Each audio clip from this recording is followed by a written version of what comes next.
Hello दोस्तों, मेरा नाम है अजहर और आज की इस वीडियो में मैं बहुत बड़ा खुलासा करने जा रहा हूं और इस वीडियो को मैं उनके नाम डेडिकेट करने जा रहा हूं, उस शेरनी के नाम डेडिकेट करने जा रहा हूं जिसने जाते जाते हमारे दिलों के अंदर एक ज्वालामुखी भड़का कर गई है। उसके अंदर से निकलने वाली जो लावा है वो थमने का नाम ही नहीं ले रहा है। उससे निकलने वाली चिंगारी पूरी दुनिया में फैल गई है। आरजीकर में जो वाकया हुआ है, ये वाकया बहुत ही दर्दनाक वाकया है, बहुत ही शर्मनाक वाकया है। जिन्होंने अपनी बेटी को खोया है, उस बाप का दर्द हम कभी नहीं समझ पाएंगे। उस माँ की आंसू का एक एक कतरे का कीमत नहीं चुका पाएंगे। उन्होंने अपने जिगर के टुकड़े को खोया है। हमारा काम है जल्द से जल्द उस बेटी को इंसाफ दिलवाना। ये मामला हाई कोर्ट से लेकर सुप्रीम कोर्ट तक पहुंच गया है। सुप्रीम कोर्ट खुद मॉनिटर कर रही है इस मामले को। आज से पहले आप मुझे बताएं, कौन सा ऐसा बलात्कार का मामला एक महीने के अंदर सुप्रीम कोर्ट तक पहुंच गया था। बंगाल के लोगों का गुस्सा, बंगाल के लोगों के आक्रोश, बंगाल के लोगों की जिद इंसाफ दिलाने के लिए रास्ते में उतरकर जिन्होंने प्रोटेस्ट किया है, उसके वजह से आज उस बेटी को यकीनन इंसाफ मिलेगा। दोस्तों, हम कलकत्ते के लोग, बंगाल के लोग बहुत गमजदा है, आहत है इस वाक्य को लेकर। बंगाल की कल्चरल आइडेंटिटी पूरी दुनिया में मशहूर है। बंगाल के लोग मिलनसार होते हैं। बंगाल के लोग बिला वजह झगड़ते नहीं है। सबसे अच्छी बात यह है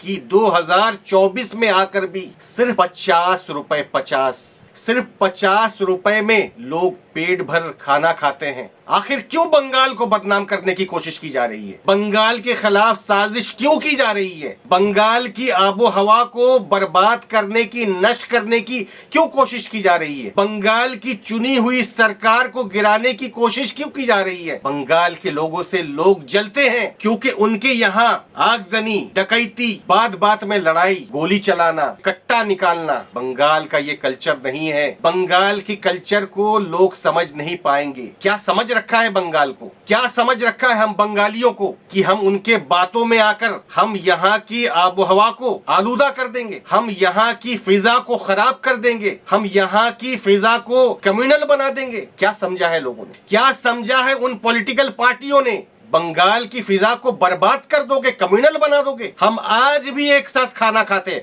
आज भी हम एक ही प्लेट में खाना खाते हैं। क्या हिंदू, क्या मुसलमान, क्या सिख, क्या ईसाई, पूरी दुनिया में बंगाल का मिसाल कहीं आपको देखने नहीं मिलेगा दोस्तों। मगर क्यों कर रहे हैं ये लोग? ममता बनर्जी गवर्नमेंट को गिराने की कोशिश कर रहे हैं। एक बलात्कार का मामला को लेकर नहीं होना चाहिए। हमारे यहाँ जो वुमेन सेफ्टी का जो मेजर्स है, हमारे यहाँ जो वुमेन सेफ्टी का जो मिसाल है, वो कहीं पर भी नहीं है दोस्तों। आप दिखा दें क्यों सिर्फ बंगाल को ही बदनाम करने की साजिश रची जा रही है। क्या चाहते हैं ये लोग? उनके स्टेट्स की जैसा ये स्टेट भी बन जाए। हमारे यहाँ का भाईचारा हजम नहीं हो रहा उनको, वो अपने जैसा बनाना चाहते हैं। नहीं होने देंगे दोस्तों, आप भी कसम खाएं, नहीं होने देंगे। बंगाल में जो लोग रहते हैं, सालों साल से रहते हैं, वो जानते हैं कि बंगाल का आबो हवा कितना खूबसूरत है, कितना आपस में भाईचारा है, यहाँ पर कितना मेल और मोहब्बत है। जो भी बंगाल में आता है वो बंगाल का होके रह जाता है। एक वाकया को लेकर इतना उछाला जा रहा है, पूरे तौर पर नेशनल मीडिया इस पर जुट गई है एक साथ कि किस तरह से बंगाल को बदनाम किया जाए। जी हाँ, कॉर्पोरेट ओन नेशनल मीडिया। मैं मजबूर हो गया हूँ क्योंकि वो मीडिया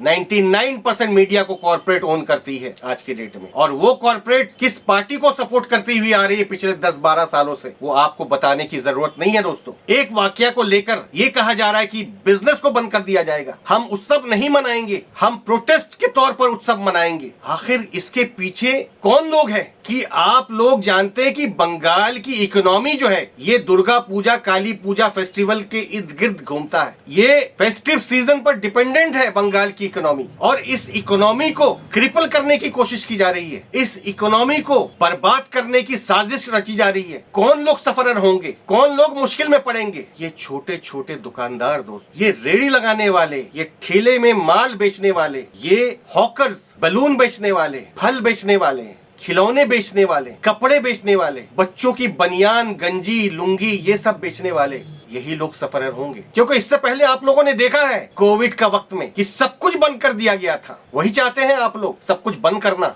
क्या सुप्रीम कोर्ट मॉनिटर नहीं कर रही है इस मामले को? क्या हाई कोर्ट नहीं देख रही है इस मामले को? रोज एक नई नई डिमांड लेकर लोग पहुंच जा रहे हैं। पहले हेल्थ मिनिस्टर का इस्तीफा, चीफ मिनिस्टर का इस्तीफा, प्रिंसिपल का इस्तीफा, नेशनल एजेंसी से जांच, सब कुछ तो हो रहा है। सुप्रीम कोर्ट तक केस पहुंच गया है और लोगों को वर्गलाया जा रहा है। कि सुप्रीम कोर्ट में जब हियरिंग होना था तो लोगों को ये बताया जा रहा था कि सुप्रीम कोर्ट से कुछ जजमेंट आने वाला है। दोस्तों कभी ऐसा हुआ है इस देश के अंदर बिना ट्रायल के किसी को सजा मिला है? दोस्तों अजमल कसाब जो पाकिस्तान से टेररिस्ट आया था उसके लिए भी ड्यू प्रोसेस ऑफ लॉ को फॉलो किया गया था, उसके लिए भी प्रॉपर ट्रायल अरेंज किया गया था, उसके लिए भी डिफेंस लॉयर दिया गया था उसको। This is not a banana Republic minded. हम हर एक बेटी के लिए इंसाफ चाहते हैं। पूरे देश के अंदर जितनी भी बेटियों के साथ बलात्कार, सेक्सुअल असॉल्ट केसेस होता है, सबके लिए हम इंसाफ चाहते हैं। हम उत्तराखंड की उस बेटी के लिए भी इंसाफ चाहते हैं जिसको बलात्कार करके मार दिया गया, कत्ल कर दिया गया। हम मणिपुर की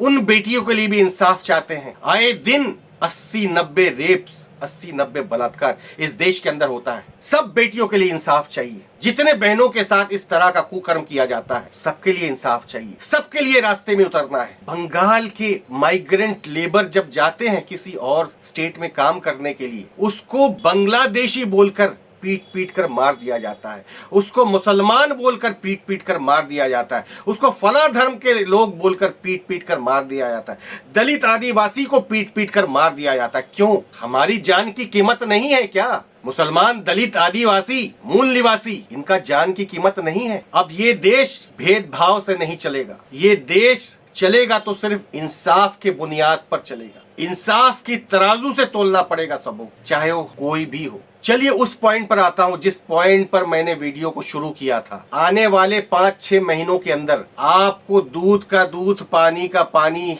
होते दिख जाएगा। आपको सच्चाई का पता चल जाएगा कि कौन लोग हैं इसके पीछे जो बंगाल को बदनाम करने की साजिश रच रहे हैं, कौन लोग हैं जो बंगालियों के खिलाफ साजिश रच रहे हैं। जी हाँ दोस्तों, आइंदा 5-6 महीने के अंदर आपको पता चल जाएगा। 2-3 पॉइंट आपके सामने रखता हूं दोस्तों। आपको याद होगा chief minister of West Bengal Mamata Banerjee ने अपने प्रेस कॉन्फ्रेंस में लोगों का सडन डेथ हो रहा है उसके लिए एक इंक्वायरी की बात कर रही, और उन्होंने सवाल उठाया था कि आखिर सडन डेथ क्यों हो रहा है, इसके लिए भी इंक्वायरी होनी चाहिए। आपने देखा कि झारखंड के अंदर हेमंत सोरेन ने आवाज उठाया, सवाल किया कौन सी वैक्सीन लगवाया गया कि जिसकी वजह से लोग मारे जा रहे हैं। पुलिस रिक्रूटमेंट एग्जाम के लिए जो दौड़ लगाया जाता है, उस दौड़ के अंदर, उस प्रतियोगिता के अंदर 12 पुलिस एस्पिरेंट्स को जान से हाथ धोना पड़ा। दौड़ते दौड़ते वो मारे गए। ऐसा कभी हुआ है इस देश के अंदर कि एक साथ पुलिस रिक्रूटमेंट या मिलिट्री का कोई भी रिक्रूटमेंट जो एग्जाम लिया जाता है, 12 लोग एक साथ मारे गए? कभी देखा आप लोगों ने? नहीं। क्या इसके पीछे वैक्सीन है? लोग सवाल उठा रहे, और आज तो वैक्सीन कंपनी भी मान लिया कि हाँ वैक्सीन की वजह से मौतें हो रही है। क्या चल रहा है इस देश के अंदर? तो ममता बनर्जी भी आवाज उठाई थी। इस वजह से मुझे लगता है कि फार्मा लॉबी भी इन्वॉल्व है इसके अंदर। ये जो ममता बनर्जी गवर्नमेंट को गिराने की साजिश रची जा रही है, इसके पीछे फार्मा लॉबी भी है, और एक ना एक दिन आपको पता चल ही जाएगा। इंटरनेशनल लॉबी है, कॉर्पोरेट लॉबी है। आपने देखा होगा स्विगी, जोमैटो, जेप्टो और ये सारे जो ऑनलाइन बिजनेस वाले जो लोग हैं, इनको कौन कंट्रोल करते हैं? कोविड के वक्त में आपको याद होगा जिस तरह से ऑनलाइन बिजनेस को प्रमोट किया गया था, ऑनलाइन एजुकेशन सिस्टम को भी प्रमोट किया गया था, जिसकी वजह से हमारे बच्चों का हाल क्या है आज? आप क्यों नहीं सवाल उठाते हैं? बच्चों का हाल क्या हो गया है? मोबाइल फोन के एडिक्टेड हो गए हैं बच्चे, माँ बाप परेशान हो गए हैं। ये एक गहरी साजिश है आपकी नस्ल को बर्बाद करने का। फैमिली सिस्टम है उसको बर्बाद करने का। अगर आपको समझ में नहीं आ रही है तो जरा रिसर्च करें कि 2020 में टीनेजर्स ने अश्लील पिक्चरें, अश्लील वीडियो देखने वाले सबसे ज्यादा टीनेजर्स थे। तो फार्मा लॉबी, कॉर्पोरेट्स, सारे लोग इसमें इन्वॉल्व हैं, और इसका भी जवाब बंगाल की जनता देगी। बंगाल के जो पीस लविंग पीपल है, बंगाल के जो स्टूडेंट्स है, बंगाल के जो भाईचारगी है, बंगाल के अंदर जो मोहब्बत से रहने वाले लोग हैं, वो देंगे। आवाजें लगाई जा रही हैं किसके कहने पर कि हम उत्सव नहीं मनाएंगे, ना मनाने देंगे, हमारा उत्सव प्रोटेस्ट ही है। यानी आप प्रोटेस्ट करके पूरे बंगाल को अचल करना चाहते हैं, बंगाल की बिजनेस को भारी नुकसान हो जाए, बंगाल के छोटे छोटे दुकानदारों का सामान बर्बाद हो जाए, छोटे छोटे रेडी वाले हॉकर्स अपना सामान बेचकर जो रोजी रोटी कमाते हैं, बच्चों को 2 वक्त खिलाने के लिए उनका धंधा चौपट हो जाए। आप क्या चाहते चाहते हैं यहाँ भी 5 किलो अनाज के लिए लोग लाइन पर लग जाएं। 80 करोड़ जनता को तो मूर्ख बना दिए। दोस्तों मेरा ये वीडियो आगे तक बढ़ाएं ताकि बंगाल की आबोहवा को जो लोग खराब करना चाहते हैं, बिजनेस को जो लोग बंद करना चाहते हैं, किसी भी तरह से बंगाल की सरकार को आप गिराने में कामयाब भी हो जाते हैं, मैं मान भी लूं अगर, मगर बंगाल की आबोहवा को खराब होने नहीं देंगे हम लोग। इन्हीं बातों के साथ मैं अपनी बातों को खत्म करता हूँ। शुक्रिया।